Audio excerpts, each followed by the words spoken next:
আসসালামু আলাইকুম।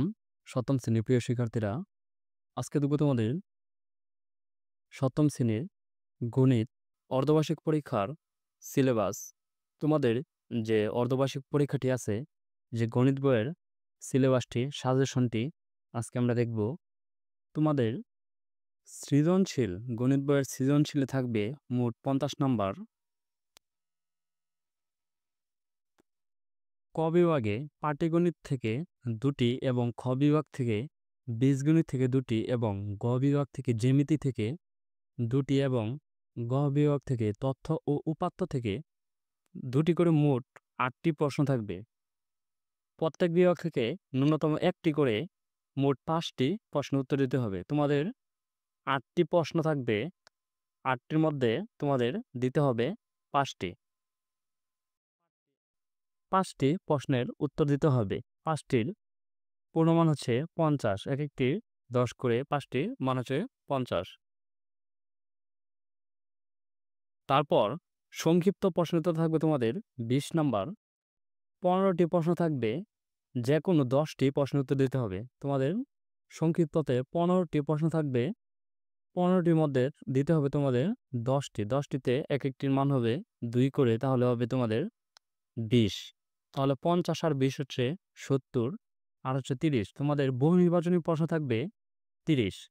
পাটিগণিত থেকে ৮ থেকে ১০টি এবং বীজগণিত থেকে ৮ থেকে 10টিও থাকতে পারে। জ্যামিতি থেকে ৬ থেকে ৮টি এবং তথ্য ও উপাত্ত থেকে ৩টি বা ৪টি করে মোট ৩০টি প্রশ্ন থাকবে। তোমাদের সবকটি প্রশ্নের উত্তর দিতে হবে।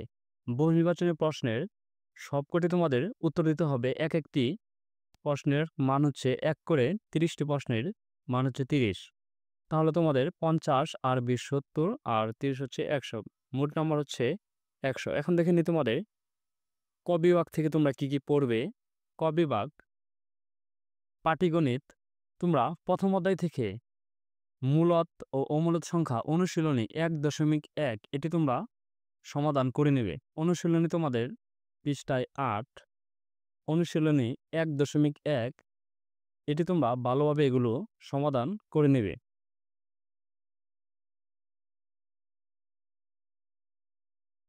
তারপর হচ্ছে দ্বিতীয় অধ্যায় সমানুপাত ও লাভ ক্ষতি অনুশীলনী তোমাদের ২.১ এবং ২.২ থেকে ২.১ এগুলো তোমরা ভালো করে সমাধান করবে এবং ২.২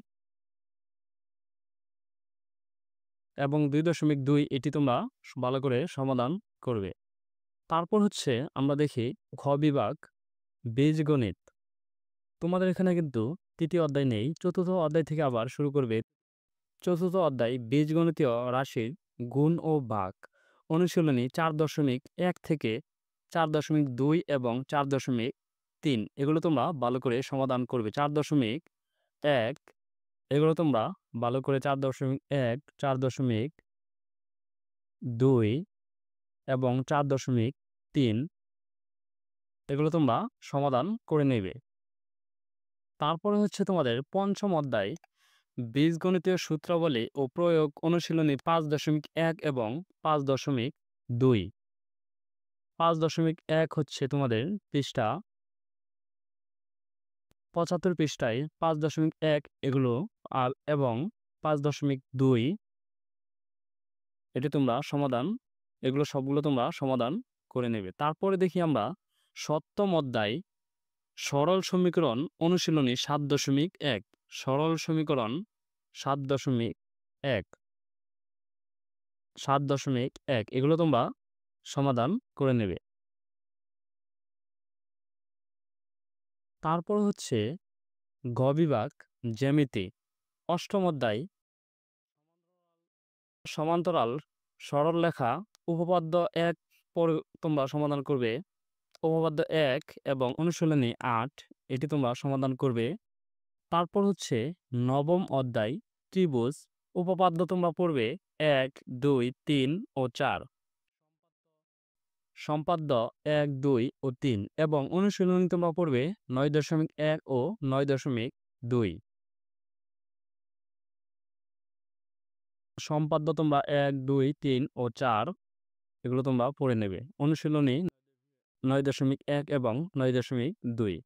তারপর গহ বিভাগ তথ্য ও উপাত্ত, একাদশ অধ্যায় তথ্য ও উপাত্ত, অনুশীলনী 11, এটি তোমরা সমাধান করে নিবে। এই ছিল তোমাদের অর্ধবার্ষিক পরীক্ষার সিলেবাস। এগুলো তোমরা সপ্তম শ্রেণী গণিত, এগুলো তোমরা ভালো করে তোমরা নিজেরা পড়ে নেবে।